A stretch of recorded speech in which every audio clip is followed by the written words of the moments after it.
What's up, guys? It is Coop Dizzle here, and welcome back for episode 25 part 2, or episode 25 and a half, however you want to say that. I hope you guys are having a great day. Thanks for hanging out with me today. It's a beautiful day here on StreamCraft, and we have got to finish up our base tour today. So that's what we're going to be doing, guys. In the last episode, we checked out the dark woods, except for one little bit, that part, if I kind of look off to the right here, or if you look off to the right, where that tower is and where the floating island is. So we didn't check out those parts, but we checked out the rest of the dark woods. We checked out the epic base entrance. We looked at the chest and food situation, how that's all going down. We looked at the central plaza, the pumpkin and melon towers, the OP tree farms, and we started to look at the Gurkha villager tower, but we didn't quite get through all of that stuff. So we covered a lot of the base, a lot of cool stuff in the last episode. If you didn't get to check that out, feel free to go check that out. And before we get started, I just want to point out that, check this out, guys. Even though we did this a few episodes ago, or 2 episodes ago, it wasn't really done. I still have a bit of work to do on it even now, but in between episodes I just got a little bit of stuff done, and this was all grass here, and I basically just put a base down around it. And I think, especially from up here, it makes a huge difference. Instead of it just being a structure standing on grass, it has a nice base to it now. So I think that adds it just adds so much, guys. So I'm really loving how that's coming out. And I was thinking I wanted to put a fence around it, kind of like I did for the villager tower, but I don't think that's gonna happen. I was trying to figure out how I could do it, because I don't want to put like back-to-back fences and have them link up like that. So I thought, how could I make it look convincing so they could share this fence? And so this is what I came up with. Over here I've got the stairs that face, the stairs are facing this way on the villager tower side. And then to give that same illusion, I had the stairs face that way again, I think. Or did I go in like this? Maybe... No, I didn't. The stairs are facing that way. So it kind of looks the same, except a little bit different. But when I looked over here, if I were to do a fence all the way down here, the fence would line up with this little border that is against the park. And then it would extend out from here, and I don't know. I just don't know if I want to do that, guys. So I did start out with this pattern. I really hate this pattern, but it's got to be some kind of concrete pattern. I think it's, eventually this place is going to be like a city, and it's just mostly concrete with some green here and there. So, and I wanted to do something different from this pattern over here, especially because the andesite is already such a big part of the sugarcane tower build. But anyway, so I ended up using the, chiseled stone brick instead, and just putting in these little triangle shapes of grass, and eventually I'm going to come in here, plant some trees and some flowers and some plants and stuff like that, and landscape it up. But anyway, we actually, in today's episode, we're going to look at the sugarcane tower in more depth, but you won't see this here because it wasn't done at the time. So anyway, I just wanted to share that with you guys before we resume the base tour. I believe next we're going to finish looking at the inside. Last time we looked at the farms in the Gurkha villager tower, so we're going to look at the lobby area where we collect all the goods, and the villager trading center underground. I think after that we're going to be looking at the sugarcane tower in more detail, and then the floating mob island up there, man-made floating island with a mob farm inside and a really cool looking tower up top, as well as the collection and item sorting area under it. And of course the observation tower too. It's been a long time since you guys have actually been inside the observation tower, and not much has changed, but if you're relatively new to the series, then you'll get to actually see what's up there. So it should be a cool episode, guys. I hope you enjoy it, and we're going to resume the episode where we last left off. Alright, guys, so here we are outside of the Gurkha. Let's walk over here. I'm getting some frame rate issues for some reason, but here we go. So this is like the lobby area, and I really wish this used to be, you used to not be able to see that cactus, but basically my farm was overflowing. This thing is so efficient.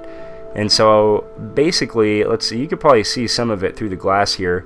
I had to set up a system, and all the redstone is on top of those slabs, but I had to set up a system to basically destroy the entities because I was worried that it was going to break the farm, you know, at some point, or just have, you know, tons of entities floating around, which I really don't want to have to deal with that either. So I'm not really sure what to do about that. If I place something there, it breaks the cactus, and that is literally the only place I could fit it in.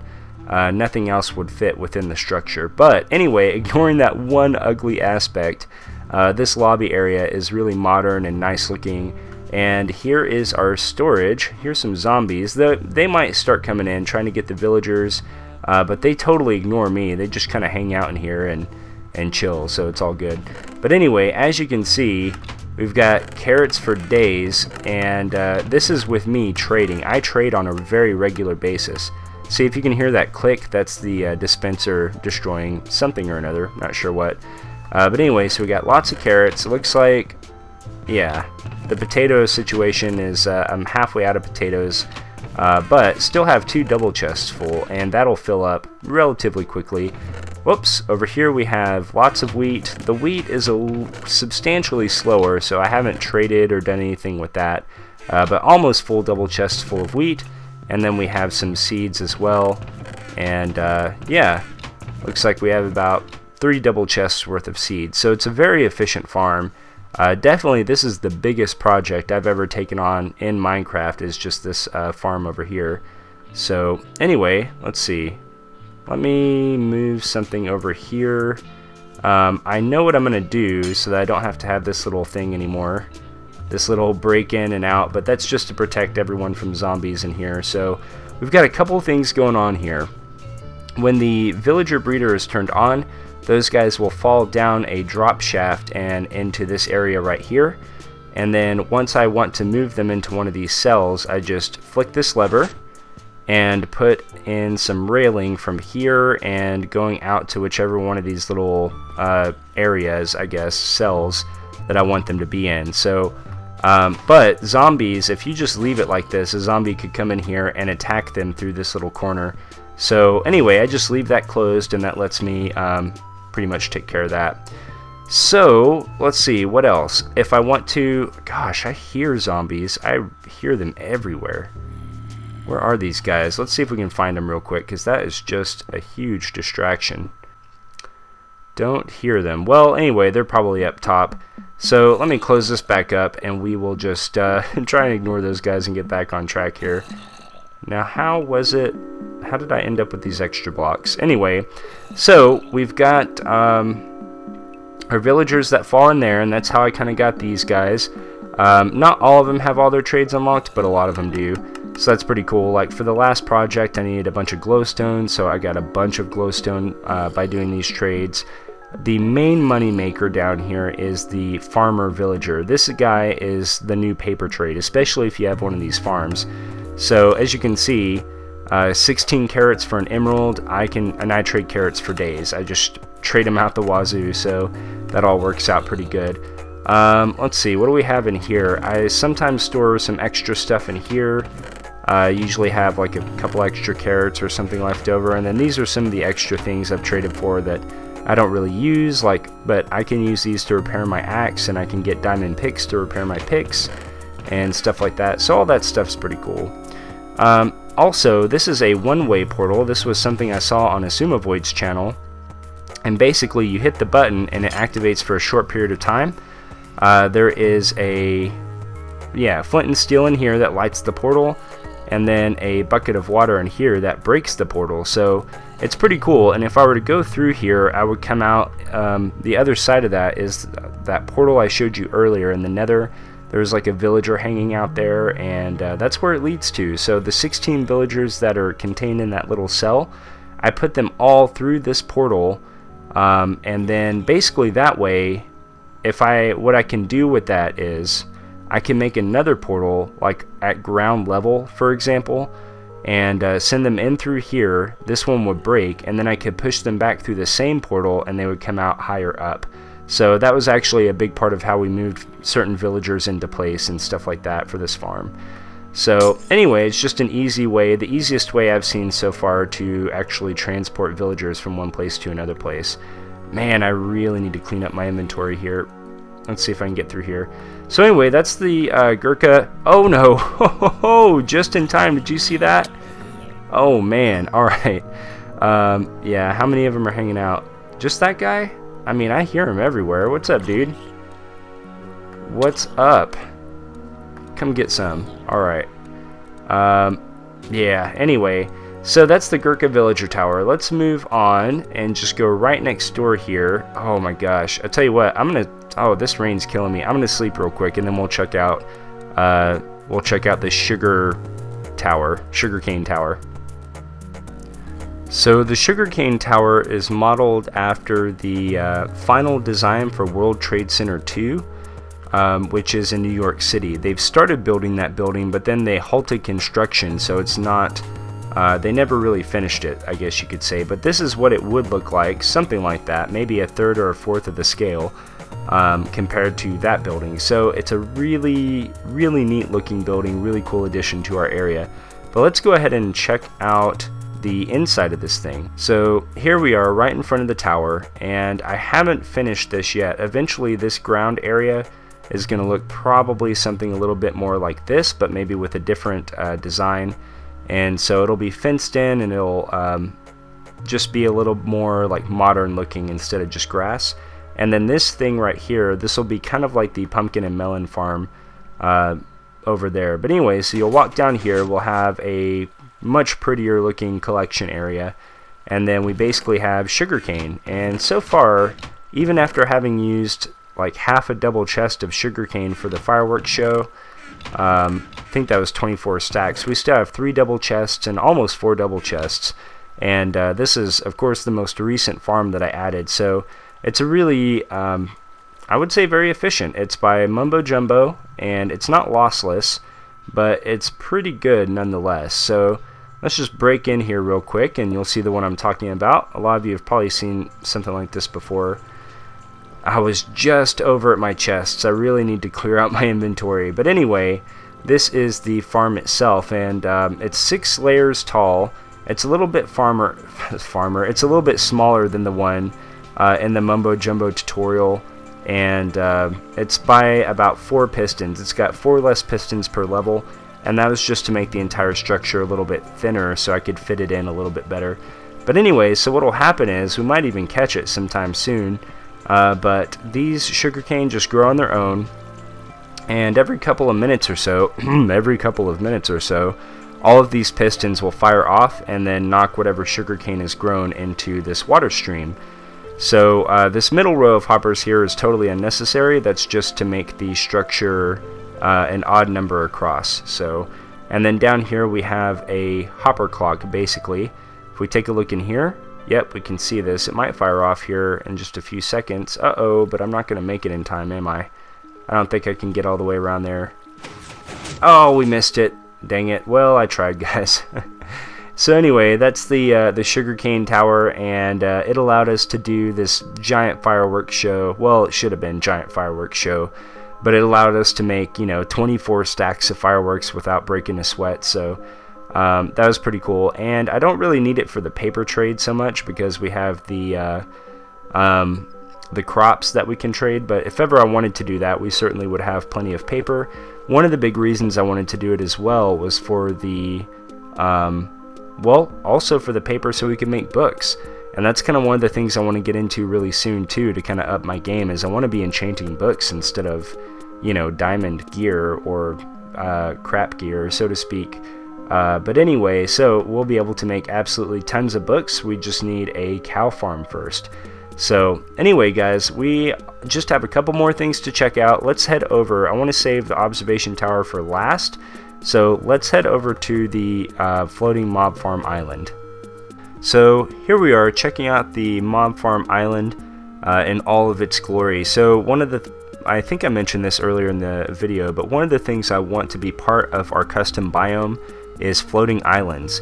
And so this is the first of a series. We're going to do more of these, but it's the first man-made floating island, so to speak. We have one that's naturally generated, and we've added this one. We're going to add at least 2 more, I think. And so, but the cool thing about this is that it's actually serving a purpose too. inside of this island is a mob farm. So we can check that out. And basically, the mob farm, it's a small mob farm and it's an old design, but it had to be small to fit into something like the floating island. So we went ahead and went for that, and basically this is just a farm that I can turn the lights on and off, and that's really the only super cool feature of the farm itself. Otherwise it's pretty old school and straightforward, but it works pretty well. Every once in a while I just AFK overnight and collect drops. So let's head back into my other account and I can kind of show you around the island itself. Alright guys, so earlier I mentioned that that was the main portal entrance to the base, and then right across from it is our portal getting to the floating mob island, so to speak. I wish I had a better name for it, but I'm not very creative at names. Oh, the portal is trying to eat me. There we go. No! Let me get on here. So anyway, there we go. So there's our portal entrance. And yeah, we're actually on the floating island right now. If we kind of come over here, we'll get a pretty good view of the base. It's a little out of, what's my render distance? It should be at 10 chunks. Oh, okay, that's right. I had it at 16 chunks earlier just for fun. But whenever I record, I have to turn my render distance down a bit. But yeah, so you can see we're pretty high up from the rest of the city. Let me go ahead and turn that back down quickly. Like here. Oh, nope, there. Cool. So, anyway, there's not too much up here, but I did want to landscape this to make it look like it was part of the dark forest, and just a part of the dark forest that had come up from the earth, so to speak, you know? So I think that turned out pretty cool. Over here we have a little switch. I can turn the mob farm on, turn it off. I usually just leave it on, but I've got it off for right now, I guess. And then there's this tower as well. And I had to make the tower because one of the things I realized after the fact is that if I'm too close to the mob farm, those guys aren't going to spawn in. So I've got to get myself a little bit away from it. And so yeah, I basically built this tower just to get me more than, I think it's 24 or 26 blocks away. And there's not a whole lot in here. It's just a spiral staircase. And this is kind of how I go up the spiral staircase. I just kind of look in one direction. I found that's the easiest way. So yeah, and then over here, this kind of marks out, like this block right here is the minimum distance I have to be away, and then I just have this up here. This is usually where I hang out. If someone needs me to sleep, I can sleep, and stuff like that, but otherwise it's not too much. So it's really simple, but it looks nice on the outside anyway, and it serves a purpose. So that's what the tower is, and every once in a while I just come up here and hang out and AFK while I sleep in real life. So anyway, we could go back down the portal to get down to the next bit, but I think it would be more fun to just kind of go oh, get the water. Okay, man, I always forget that I've put in a lot more trees now and have to be super careful, because otherwise I might actually land on a tree instead of just landing in this little pond. So these are some future landscaping projects here. I've got this river coming down and going into a little waterfall into this pond. So eventually we'll come over here and make this pond really pretty. It'll be another one of those things that you can kind of explore if you're just hiking through the forest.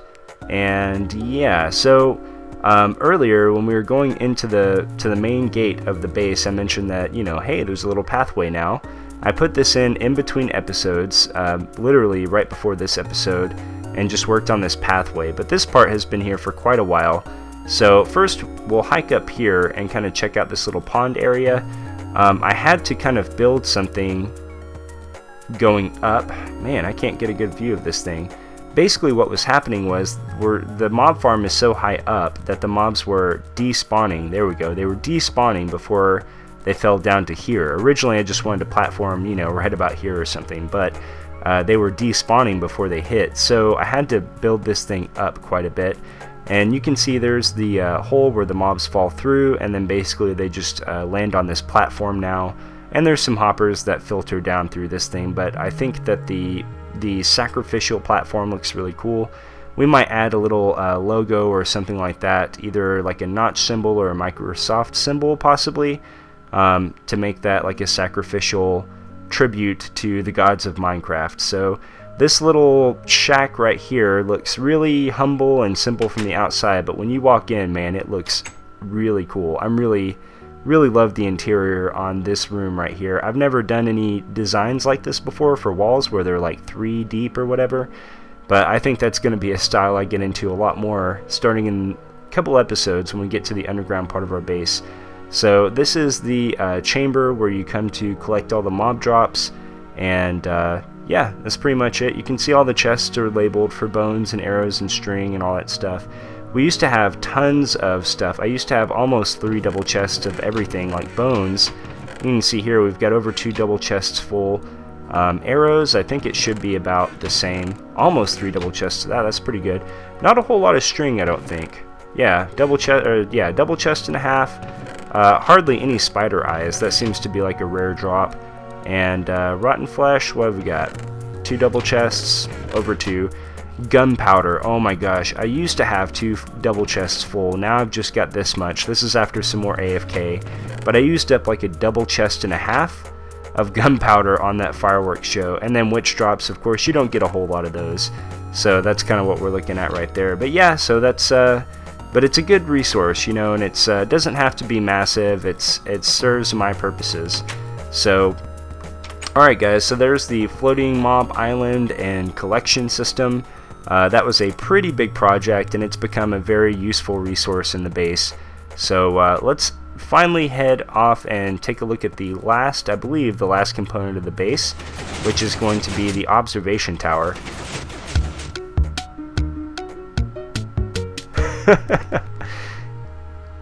Doesn't it just look majestic as we walk up to it? This thing is so cool, and it's inspired, by the way, the design is inspired by the Tower of the Americas in San Antonio, Texas, and there are some features of the inside of this tower as well that you'll see are inspired by that. So we've got a working elevator to get all the way up to the top here, which is pretty cool, and it just gives us a really great view of everything that's going on. You can see the floating island from here. You can see the tree farms from here. We'll have another floating island about right there pretty soon, and it's just going to be a really cool place to kind of check out things and kind of watch our city grow, watch our empire unfold, so to speak. So it's pretty neat. Now, there's not a lot of actual detail on the inside of this building. If I go back around here, I'll show you this real quick though. This is sort of what we call the observation deck, so it just lets us, you know, walk around and check things out. I have these slime blocks here to mark the fact that this is a safe way to get down. Whoop. This always kills my frames, but it's a lot of fun.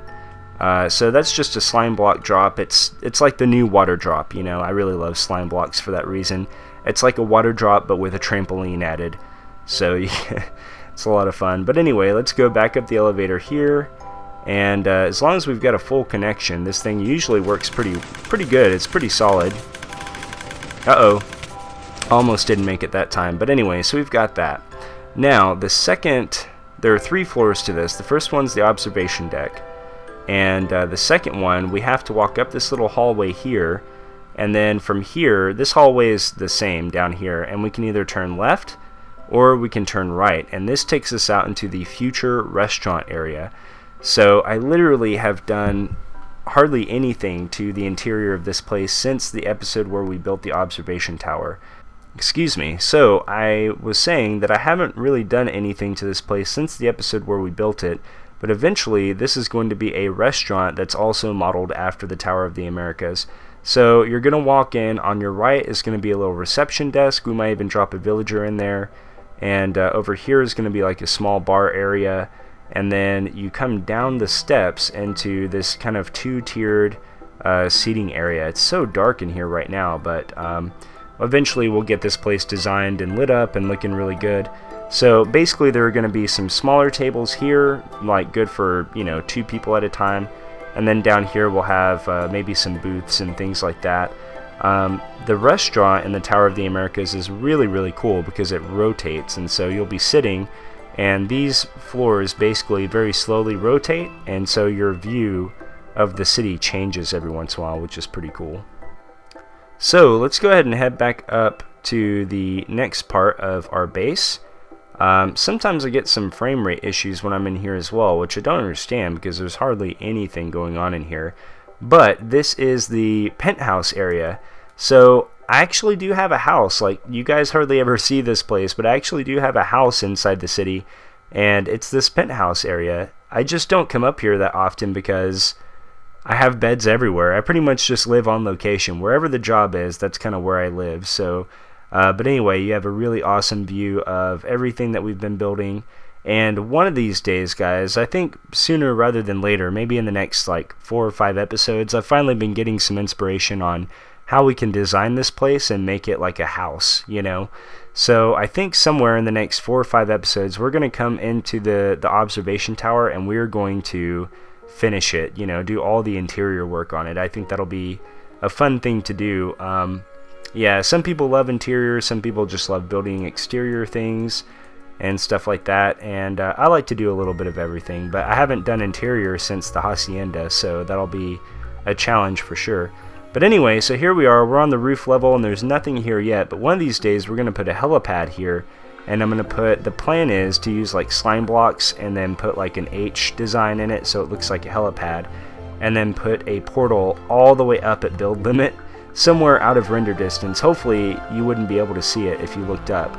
But the idea would be that I could basically, you know, parachute in, so to speak, which would be another cool way to get into the base. But that way, like, I could basically come in, let's say, you know, instead of coming in from the main portal over there, or instead of going in through the portal that leads up to the island, I'll be able to come in through a portal in the sky, and then just drop down to the roof and go find my bed. But anyway, guys, I think this is a really cool place to sort of end the episode because you have such a great view of everything. So thank you guys so much for watching. I hope that you enjoyed the base tour episode. Feel free to share it with your friends if you really enjoyed the series, and you know, the more the merrier. If you're new to the channel, please subscribe so you can follow along as we continue to work on our epic base here. I really think it's coming along well, but there is so much more to be done. And it's really not too late to get started on this series, guys. So anyway, thank you so much. I hope that you had fun. Thanks for hanging out with me today. And until next time, may you be happy, may you be well, and take care. I'll see you later.